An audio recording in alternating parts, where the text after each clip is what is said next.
Everyone, today we discuss photo electric effect. आज हम photo electric effect के बारे में स्टडी करेंगे कि फोटो इलेक्ट्रिक इफेक्ट क्या होता है। हमने एक मेटल की सरफेस ली, उस मेटल की सरफेस के ऊपर जब हमने फोटोन को इंसिडेंट किया तो वहाँ से हमारे क्या हुई, इलेक्ट्रॉन इजेक्ट हुए। उसे हम क्या कहेंगे, फोटो इलेक्ट्रॉन। ये क्या होता है, हमारा फोटो इलेक्ट्रिक इफेक्ट होता है कि जब हम फोटोन को मेटल की सरफेस पे इंसिडेंट करते हैं तो जो इलेक्ट्रॉन इजेक्ट होते हैं उसे हम क्या कहते हैं, photo electric effect. Photo electric effect is the phenomena of emission of electron from the surface of metal surface when light of a suitable frequency fall on them the emitted electron are called photo electron. इसके features क्या हैं photo electric effect के। The minimum frequency required to emit the electron from metal surface is called threshold frequency. वो minimum frequency जिस frequency पे जो हमारे electron है वो इमिट होते हैं उसे हम क्या कहते हैं, थ्रेशोल्ड फ्रीक्वेंसी। जिस मेटल की सरफेस के ऊपर जब हमने फोटोन को इंसिडेंट किया, फोटोन को इंसिडेंट करने के बाद जिस मिनिमम फ्रीक्वेंसी पे जो हमारा एक इलेक्ट्रॉन एमिट होगा उस फ्रीक्वेंसी को हम क्या कहेंगे, थ्रेशोल्ड फ्रीक्वेंसी बोलेंगे। अब ये हमारी मेटल की सरफेस थी, इसके ऊपर हमने रेड लाइट की क्या की, फ्रीक्वेंसी, रेड लाइट की जो फ्रीक्वेंसी है उसकी हमने फोटोन को इंसिडेंट किया। जब हमने उसको इंसिडेंट किया तो यहाँ से हमारा इलेक्ट्रॉन इजेक्ट नहीं हुआ, क्योंकि जो हमारी रेड की फ्रीक्वेंसी है वो हमारी इतनी सफिशिएंट नहीं है, मतलब थ्रेशोल्ड फ्रीक्वेंसी से लो है, इसलिए वहाँ से हमारा कोई भी इलेक्ट्रॉन इजेक्ट नहीं हुआ। फिर जब हमने इससे थोड़ी सी ज़्यादा फ्रीक्वेंसी की लाइट को हमने जब इसमें इंसिडेंट करके देखते हैं, हमने येलो लाइट ली, येलो लाइट की जब हमने फोटोन को इंसिडेंट किया, जब हमने इसको इंसिडेंट किया तो यहाँ से हमारा इलेक्ट्रॉन क्या हुआ, इजेक्ट हो गया। जो इलेक्ट्रॉन इजेक्ट हुआ, जो जिस मिनिमम फ्रीक्वेंसी पे इलेक्ट्रॉन इजेक्ट हुआ उस फ्रीक्वेंसी को हम क्या कहते हैं, थ्रेशोल्ड फ्रीक्वेंसी। ठीक है। Second point, the velocity of the photo electron is completely independent of the intensity of incident light but depend on frequency. अब हम क्या करते हैं कि जो हमारी रेड लाइट है, जितनी फ्रीक्वेंसी, जितनी इसकी इंटेंसिटी है उसको हम उतनी इंटेंसिटी इन दोनों की क्या कर देते हैं, इक्वल कर देते हैं। लेकिन फिर भी जब दोनों की इक्वल इंटेंसिटी है करने के बाद भी हम अगर इसको हमारी मेटल की सरफेस के ऊपर इंसिडेंट करेंगे तो भी ये क्या, हमारी जो लाइट है वो इंसिडेंट नहीं होगी, इसमें से कोई भी इलेक्ट्रॉन नहीं निकलेगा। इसका मतलब यही है कि जो हमारी इंटेंसिटी है जिसके ऊपर हमारी क्या है, ये डिपेंड नहीं करती है, सिर्फ फ्रीक्वेंसी पे डिपेंड करती है। जब रेड लाइट की फ्रीक्वेंसी अगर येलो लाइट की फ्रीक्वेंसी के इक्वल होगी तो ही इसमें से हमारा इलेक्ट्रॉन एमिट होगा, उसके सिवाय इसमें से कोई इलेक्ट्रॉन एमिट नहीं होगा।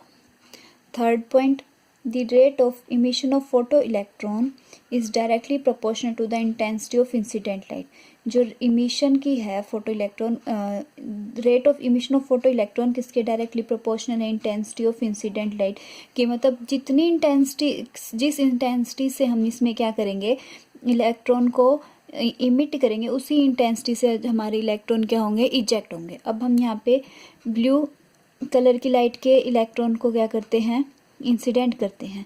जब हम ब्लू कलर के इलेक्ट्रॉन को इंसिडेंट करेंगे, अब येलो लाइट की मान लो 5 फ्रीक्वेंसी है और ब्लू की 10 है, तो इसमें क्या होंगे, डबल अमाउंट में जो हमारी इलेक्ट्रॉन है वो इंसिडेंट होंगे। ये किसके ऊपर डिपेंड करेगा, हमारी इंटेंसिटी के ऊपर, कि किस इंटेंसिटी से हम हमारे जो इलेक्ट्रॉन है वो इंसिडेंट हो रहे हैं। ओके, ये इसके क्या थे, फीचर्स थे। जो ये हमारा फोटो इलेक्ट्रिक इफेक्ट है, ये 1905 में जो हमारे प्लैंक्स थे उन्होंने इसके बारे में हमें बताया था। उन्होंने इसको अच्छे से एक्सप्लेन किया था, किसके द्वारा, फोटॉन्स के द्वारा, जो हमारे क्या थे, जिसको मतलब उन्होंने, प्लैंक्स ने आइडिया लिया था एनर्जी ऑफ क्वांटाइजेशन से। उसमें क्या कहा था उन्होंने कि जो हमारी इलेक्ट्रोमैग्नेटिक रेडिएशन है वो इलेक्ट्रोमैग्नेटिक रेडिएशन वेव की तरह बिहेव नहीं करेगी, उसकी ट्रैक नहीं करेगी, ये हमारे फोटॉन्स की तरह बिहेव करेगी। और फोटॉन्स की हमारी जो एनर्जी होती है वो होती है h-nu। फोटॉन्स की एनर्जी होती है h-nu। फोटॉन्स क्या थे, हमने वो पढ़े थे कि वो डिस्क्रीट फॉर्म में होते हैं, कॉन्टिन्यूस फॉर्म में नहीं होते हैं। ठीक है। अब जो हमारे आइंस्टाइन थे उन्होंने प्लैंक्स की जो थ्योरी थी उसको अप्लाई करके इस पूरे फोटो इलेक्ट्रिक इफेक्ट को क्या किया, उन्होंने स्टडी किया है। उसके बाद when light of certain frequency fall on metallic surface, a part of its energy is used to liberate the electron from the surface and rest of energy is carried by the emitted electron as their kinetic energy। अब ये जो हमारा metal का surface था, जब हमने इसके ऊपर क्या किया था, फोटोन को इंसिडेंट किया था, जब हमने इसके ऊपर फोटोन को इंसिडेंट किया था, वो किसी फ्रीक्वेंसी पे क्या हुई थी, हमारी फॉल हुई थी। जो वो जिस फ्रीक्वेंसी पे फॉल हुई थी वो दो फॉर्म में डिवाइड हो गई। एक तो उसमें काइनेटिक एनर्जी के रूप में हुई, a part of its energy is use to liberate the electron from this surface, मतलब उस सरफेस के ऊपर आए, उस सरफेस के बाद उन्होंने क्या किया था, एमिट हुई थी। मतलब ये तो नहीं कि सारे मेटल थोड़े से इसके अंदर चले गए, अंदर जाने के बाद भी वो क्या हुए थे, इलेक्ट्रॉन एमिट हुए थे। तो यही बोला इन्होंने कि a part of its energy is use to liberate the electron from the surface, की एक पार्ट तो इलेक्ट्रॉन का जो था वो इसके सरफेस पे लाने के लिए यूज़ हुआ था, and the rest of energy is carried by the emit electron, और जो रेस्ट एनर्जी थी वो क्या हो गई थी, इसकी इलेक्ट्रॉन को एमिट करने में यूज़ हो गई थी। इसे हम क्या कहेंगे, h nu is equal to half m v square plus phi naught. जो ये हमारा फाई नोट है, ये तो है हमारा work function of the emitted surface. ये वर्क फंक्शन, इसने कितना वर्क किया है इस एमिटेड सरफेस के ऊपर, उसे हम क्या कहेंगे, फाई को वर्क फंक्शन। और 1/2 एम वी स्क्वायर ये क्या हमारी काइनेटिक एनर्जी है इजेक्टेड इलेक्ट्रॉन की। जो हमारा इलेक्ट्रॉन ये इजेक्ट हुआ है, इसकी कितनी काइनेटिक एनर्जी, वो है हाफ एम वी स्क्वायर। ठीक है, फाई नोट को हम क्या बोलते हैं, थ्रेशोल्ड फ्रीक्वेंसी भी बोलते हैं। फाई नोट को हम क्या बोलेंगे, थ्रेशोल्ड फ्रीक्वेंसी। और फाई नोट की वैल्यू जो होती है वो एच न्यू नोट होती है। न्यू नोट के हमारी minimum frequency for which the electron is just emitted from the interior of the metal to the surface without having any kinetic energy. मतलब ये मैंने यहाँ पे भी बताया था आपको कि थ्रेशोल्ड फ्रीक्वेंसी क्या होती है। ये वही बोला इन्होंने कि वो मिनिमम फ्रीक्वेंसी जिससे इलेक्ट्रॉन अपने आप, मतलब मिनिमम फ्रीक्वेंसी पे जो इलेक्ट्रॉन है वो इजेक्ट होता है, उसे हम क्या कहते हैं, थ्रेशोल्ड फ्रीक्वेंसी बोलते हैं। V naught is the minimum frequency for which the electron is just emitted, मतलब वो उसी टाइम एमिट हो जाता है from the interior of metal to the surface without having any kinetic energy, उसमें कोई भी काइनेटिक एनर्जी यूज़ नहीं होती। अब हमारी फाई नोट की वैल्यू कितनी है, एच न्यू नोट। यहाँ पे हम क्या करेंगे, फाई नोट की वैल्यू रख देंगे, h nu is equal to h nu naught plus half m v square. अब हम एच न्यू नोट को हमारी लेफ्ट हैंड साइड में ले आएंगे, तो 1/2 m v square is equal to h nu minus nu naught. ये क्या हमारी आइंस्टाइन फोटो इलेक्ट्रिक इफेक्ट है। This is the h nu minus nu naught is equal to half m v square. This equation is called Einstein photoelectric equation. इसे हम क्या कहते हैं, photoelectric effect, Einstein photoelectric emissions की क्या कहेंगे, equation बोलेंगे। ठीक है, अब हम इसके बारे में डिस्कस करेंगे। अगर हमारी जो फ्रीक्वेंसी है, if the frequency of photon is less then new not, अगर जो ये हमारी फ्रीक्वेंसी है न्यू, अगर ये लेस हो जाती है न्यू नोट से, तो जो हमारी काइनेटिक एनर्जी हो कितनी होगी, माइनस में आएगी। अगर ये काइनेटिक एनर्जी माइनस में होगी तो जो हमारे इमिशन ऑफ इलेक्ट्रॉन है वो क्या होंगे, इम्पॉसिबल हो जाएंगे। क्या बोला, if the frequency of photon is less than nu naught then half m v square, that is kinetic energy of photo electron is negative, hence the emission of electron is not possible.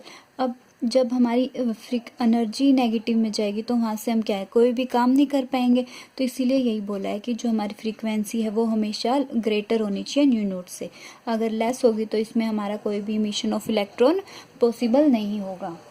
ठीक है, second point, the kinetic energy or velocity of photo electron depend on the frequency of incident radiation and completely independent of the incident radiation।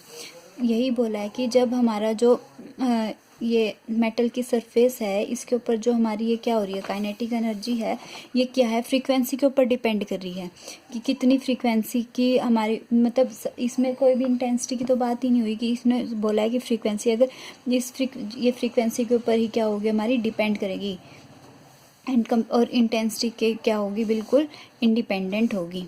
The number of electron ejected per unit time depend upon the number of photon falling on the surface per unit area per second। क्या बोला, number of electron ejected per unit time depend upon the number of photon falling on the surface per unit area. मतलब कि जब ये हमारी क्या थे, photon इसके ऊपर क्या हो रहे हैं, इमिट हो रहे हैं, जो इलेक्ट्रॉन इजेक्ट हो रहे हैं वो किसके ऊपर डिपेंड कर रहे हैं, इंटेंसिटी के ऊपर। ये चीज़ हमारी इंटेंसिटी के ऊपर डिपेंड करेगी कि किस इंटेंसिटी से हमारे जो इलेक्ट्रॉन होगा इसके ऊपर इंसिडेंट होगा, उसी इंटेंसिटी की क्या होंगे, इलेक्ट्रॉन इजेक्ट होंगे। अगर यहाँ पे हमारी लो इंटेंसिटी के क्या हो रहे हैं, जैसे इलेक्ट्रॉन इजेक्ट हो रहे हैं, तो वहाँ पे इलेक्ट्रॉन हमें क्या कम मिलेंगे। अगर इस मेटल सरफेस के ऊपर हाई इंटेंसिटी से अगर इलेक्ट्रॉन को अगर हम इजेक्ट इमिट करेंगे तो उतने ही इंटेंसिटी के क्या होंगे, हमारे इलेक्ट्रॉन इमिट होंगे। ठीक है, इसके मेन 3 पॉइंट है कि जो हमारी एनर्जी फ्रीक्वेंसी है वो हमारी न्यू नोट से क्या होनी चाहिए, ज़्यादा होनी चाहिए। अगर कम होगी तो वो क्या हो जाएगा, नेगेटिव में, और वहाँ से इलेक्ट्रॉन का जो इमिशन है वो पॉसिबल नहीं होगा। और सेकंड पॉइंट क्या है कि जो हमारी फ्रीक्वेंसी के ऊपर जो वेलोसिटी है, काइनेटिक एनर्जी है, क्या है, फ्रीक्वेंसी पे हमारी क्या कर रही है, डिपेंड कर रही है। और जो ये नंबर ऑफ इलेक्ट्रॉन है ये हमारे इंटेंसिटी के ऊपर क्या कर रहे हैं, डिपेंड कर रहे हैं। ओके, आज के लेक्चर में इतना ही। अगर आपको मेरा लेक्चर पसंद आया तो please like, share and subscribe my channel. Thank you.